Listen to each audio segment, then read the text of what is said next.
Counsel, I'll start with you. What is your reaction to tonight's judgment? I think this is a very historical, monumental judgment in two ways. One is the constitutional law aspect of the judgment, and the second one is, the impact the judgment has had on the president and the former prime minister's political program as we go to 2020. So I think that's the two perspectives you have to see from. Very sound judgment from a constitutional law perspective, devastating political judgment for the president and the prime minister. Yeah, and I'll come to that in a moment. But Morara, let me bring you in. What's your feeling about the bench and how they handled the appeal? The bench will go down in history as a court that was courageous and that has delivered a victory for the people and for the Constitution.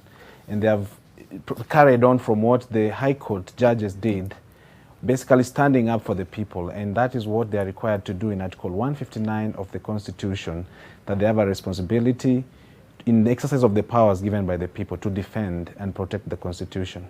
Right, Senior Counsel, as you alluded to, a big blow for President Uhuru Kenyatta and also Raila Odinga.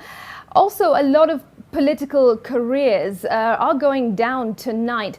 What does this judgment mean for Kenya's political landscape less than a year to the 2022 general election?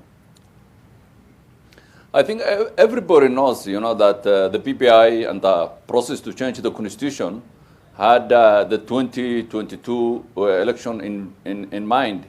And I think one of the biggest components of the enterprise was to create more offices so that, they could accommodate more players and create a big coalition government comprising of various tribes, giving them new positions. And I think that's what informed, the initiative to change the constitution. The court, both the High Court and the Court of Appeal, stopped that and said that you don't have to achieve a certain political objective via the constitution in a manner not envisaged by the Constitution. So I think it is, it's a big blow to the President and the Prime Minister in terms of their political program ahead. And this judgment sends them back to the drawing board so that they can retrace their steps and start the journey afresh. Yeah, well, it is certainly back to the drawing board. I just want to bring in a story now by my colleague Kennedy Mureithi.